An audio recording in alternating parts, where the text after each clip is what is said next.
আমি ওনাকে আন্তরিক ধন্যবাদ জানাই। বেশ পরিশ্রম করেছেন এবং খুব ডেডিকেশন করেছেন এবং কোনোটাই বাদ দিয়েছেন বলে আমার মনে হয় এবং সবগুলি জানার চেষ্টা করেছে এবং কিছু পরামর্শ তিনি রেখেছেন, বিস্তারিত বলার চেষ্টা করেছে। সমস্যা হলো তোরা না শুনে ধর্মের কাহিনী এমনটা দেশে আমরা বাস করি।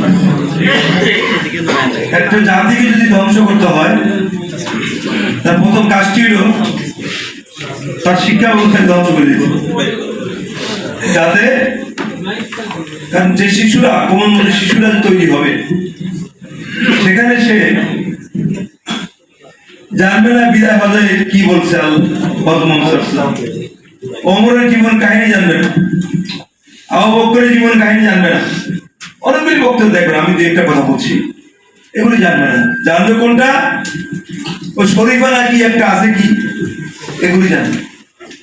যে দেশে এগুলি জানার কথা চিন্তা করা হয়, যে দেশে শরীফাদেরকে নিয়ে টানাটানি করা হয়, সে দেশের অবস্থাটা আপনারা বুঝতে পারবেন।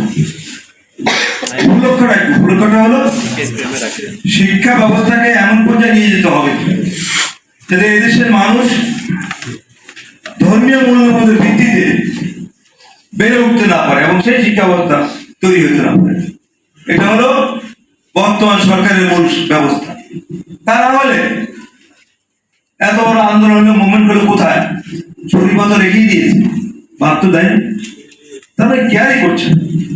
আমি আরেকটা জিনিস অবাক করি, আমাদের যারা আমরা নিজেদেরকে মুসলমান বলে দাবি করি তারাও যে সঠিকভাবে দায়িত্ব পালন করছে এটাও কিন্তু আমার কাছে মনে হয়। আমরা এসি রুমে বসে সিম্পোজিয়াম টিম্পোজিয়াম ইত্যাদি ব্যবস্থা ব্যর্থ থাকি। এই যে ফিলিস্তিন নিয়ে এত বড় ঘটনা, কোথায় আমাদের মধ্যে কি আছে? আমরা কি করেছি তাদের জন্য? একটা মিছিল কি ঠিক মতো করতে পেরেছি? না পুলিশ আপনাকে দেয় মিছিল করতে? নিজেরা করবে সারা দেশে, আপনি করলে গ্রেপ্তারে পড়বেন, এমন একটি দেশে বাস করছে। সুতরাং মূল টার্গেট হচ্ছে এই জাতিকে ধ্বংস করার জন্য তার শিক্ষা ব্যবস্থাকে সমূলে মূলোৎপাটন করতে হবে। গুণী এবং মনীষীদের কথা যাতে শিশুরা না জানতে পারে এবং তারা যাতে সঠিক শিক্ষায় শিক্ষিত না হতে পারে। আপনি দেখেন, আমি মালয়েশিয়া গিয়েছিলাম, অনেক হয়তো গিয়েছিলাম, এই যে আনোয়ার ইব্রাহিম শাহকে মানুষের প্রধানমন্ত্রী অনেক অনেক জেল জুলুম খেতে অনেক কিচ্ছু না, তিনি ক্ষমতার প্রতিদিন যখন মনে করেছেন তখন তাকে জেলে ঢুকিয়ে দিয়েছে। ব্যাস, এমন একটা অস্থির মামলা ঢুকিয়ে দিলেন যার সাথে তার দ্রুততম সম্পর্ক। যাক, আল্লাহর মেহরবানি হয়েছে, তিনি আবার প্রচেষ্টা করে ট্রোলিং করতে করতে ক্ষমতা শেষ করছে, এখন পিসফুল আছে। তিনি যখন শিক্ষামন্ত্রী ছিলেন মানুষের একটা শিক্ষা ব্যবস্থা, যে রিক্সাওয়ালা যে শ্রেণীর মধ্যে পড়ুক না কেন সে কোরআনও জানবে, হাদিসও জানবে এবং ইউনিভার্সিটির শিক্ষা ইংরেজি অঙ্ক জানবে, সবই জানবে, একটা শিক্ষা ব্যবস্থা। আমি সেখানে দুটা ইউনিভার্সিটি আমার লিখতে দেওয়ার সুযোগ হয়েছিল, যারা নিয়ে গেছে সুযোগ হয়েছে, আমি ছিলাম কয়েকদিন। আমি সেখানে দেখেছি তারা তাদের তারা যে পুস্তকগুলো সেখানে দেখেছি, একেবারে সমস্ত বিষয় কোরআন হাদিস থেকে শুরু করে সবই পড়তে হবে, ইংরেজি পড়তে হবে এবং তাদের ভাষা পড়তে হবে, অঙ্ক পড়তে হবে, সবই পড়তে হবে। আপনি জানতে জন্য যাই হোক আপনাকে কোরআন হাদিস জেরিয়ে আঘাত হবে, কোন ব্যবস্থা নেই, একটা শিখে অবস্থা। আর আমাদের দেশে কি রসুলের বিদায় হজের ভাষণ বাদ দিতে হবে, আমাদের দেশে কি আবু বকরের জীবনে বাদ দিতে হবে, ওমর রাদিয়াল্লাহু জীবনে বাদ দিতে হবে। কে সে ওমর? আল্লাহ রসুল বলেছেন আল্লাহ যদি আর কোন নবী দিতেন পৃথিবীতে আমার পরে আমি শেষ নবী, তাহলে ওমরই হতেন সেই নবী। 9 বছর তিনি শাসন করেছেন, এগুলো তো জানেন, এবং রাতের অন্ধকারে কিভাবে গিয়ে মানুষের খোঁজ খবর নিতেন।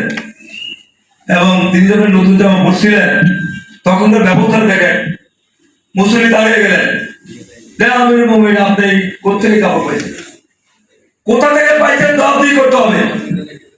পারবেন আপনি বলতে? আজকে শরীর ভাই তো বাঁচতে পারছেন না, বলবেন খবর বলছেন বলছে যে না, তিনি তো আপনার তার ছেলে দাঁড়িয়ে গেছে ওমরের, আমি আমার আব্বাকে আমার জামাটা দিই, নতুন জামাটা করে দিচ্ছি, তিনি রাষ্ট্রীয় পোশাকের তিনি খরচ করেন। সে ওমরের জীবনে যদি বাদ দেয় থাকবেটা কি? ওমরের দীর্ঘ জীবনী রয়েছে। ওমরের দেখেন আপনি ইসলাম গ্রহণের পর থেকে, ইসলাম গ্রহণ থেকে শুরু করে তারপরে তার ইতিহাস, একজন সাচ্চা মুসলমান হওয়ার জন্য, একজন রাষ্ট্রনায়ক হওয়ার জন্য ওমরের জীবনী একজন লোকের জন্য যথেষ্ট। আল্লাহকে রাখছে এই ঘুমাইন না আধা মুসলমান আধা ভয় কম্পমান, এদেরকে কিছু হয় না। সব এরা পর্যাপ্ত থাকে, বিজয়ী থাকে এবং অনেক কিছু হয়। আমি দীর্ঘদিন সময় 17 মাসের বেশি সময় কারাগারে ছিলাম। আমার কাছে 4 বার ইন্টেলিজেন্স লোক গিয়েছে, কয়েকটা প্রস্তাব যে আপনাকে আজকেই ছেড়ে দিব, এই জিনিসগুলো আপনি মেনে নেন। কি আপনি এই প্রতিষ্ঠানে চাকরি ওটা ছাড়তে হবে, আমরা এখন নিয়ে আসছি অন্য জায়গায়, আরো ইত্যকার বিষয়। আমি বললাম যে একজন অ্যাসিস্ট্যান্ট কমিশনার, আমি বললাম আপনি কি জীবনের মালিক না রিজিকের মালিক? চুপ হয়ে আপনি কোনটা মালিক? না, আপনার কোনো ক্ষমতা নেই আমার মতকে পরিবর্তন করে। আপনি প্রস্তাব নিয়ে আসেন, আমি ছাত্র জীবনে রাজনীতি করতাম, চাইলে ভূভাগে মন্ত্রী হইয়া অনেক কিছু হইতে পারতাম, আমি সে পথে যাইনি। আপনি তো একটা সাধারণ প্রস্তাব নিয়ে আসছেন, আমার তো সুযোগ ছিল অনেক কিছু করার, আমি সেদিকে যাইনি। এসব প্রস্তাব দিয়ে কোনো লাভ নেই। 90 সালে খালেদা জিয়া আমাকে চাঁদপুরে নমিনেশন দিয়েছিল, আমি সেই নমিনেশন নেই, তখন তো দাঁড়ালেই পাস। বলছিল যে আপনাকে মন্ত্রীও করবো, আমি বলছি না, আমার লোক নেই বলে দিচ্ছি। আর এসি সাহেব আপনি নিয়ে আসছেন, আমার জেল থেকে বের করার অবস্থা। আল্লাহ যদি জেল থেকে বের করার কোনো ব্যবস্থা রেখে থাকে, আমি বেরোবো, আপনি আটকাতে পারবেন না। আর যদি আমার মৃত্যু হয়ে লেখা হয়ে থাকে, আপনি চাইলেও আমাকে বের করতে পারবেন। ইমানটাকে শক্ত করতে হবে এবং ভয় করতে হবে আল্লাহকে। মানুষকে ভয় করলে ইমানের মজবুতির সমস্যা আছে, আমি বুঝাতে পেরেছি। মানুষকে ভয় করলে ইমানের মজবুতির প্রশ্ন আসে, কাজে আল্লাহকে ভয় করতে হবে। আমি যারা অনুষ্ঠান আয়োজন তাদের কতগুলি অনুরোধ করবো। একটা হলো এই বিষয়গুলি নিয়ে প্রথম একটি সাংবাদিক সম্মেলন করেন, যাতে ভালো করে মিডিয়া এবং মিডিয়াতে চিঠি দিবেন। আজকে আপনার কোনো চিঠি করতে কোথাও দেন না, এটা আমি জানি না আপনার করেছে। পত্রিকা কোনো অনুষ্ঠান করলে প্রথম চিঠি দিতে হবে পত্রিকায়, এটা আপনারা দেন না কোথাও, আমি নিজেও পাই। এগুলি করতে হবে যাতে মিডিয়া ভালো করে কভার। প্রথম সাংবাদিক করে জানা দরকার, তারপরে লিফলেট বিতরণ করে এইগুলো সারা দেশে এইভাবে বক্তব্য দিতে পারে, তারপরে একটি আন্দোলন গড়ে তুলতে হবে। আমরা চেষ্টা করতে পারি। কামিয়াব করার মালিককে আল্লাহ।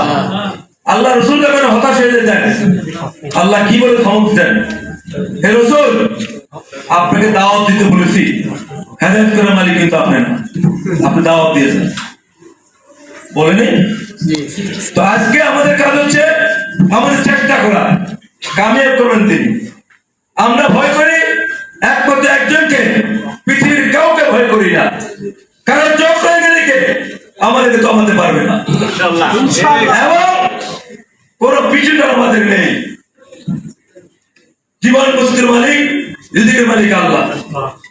সুতরাং এই আল্লাহকে সবর্ত করে আমার মনে হয় এই জাতিকে ধ্বংস রাখতে বাঁচানোর জন্য, তারা যে জাতির ধ্বংসের যে শিক্ষা ব্যবস্থা কার্যক্রম শুরু করেছে, এর থেকে বাঁচার জন্য আসুন আমরা সকলে ঐক্যবদ্ধ মিলে একটি সংগ্রাম করে তুলি।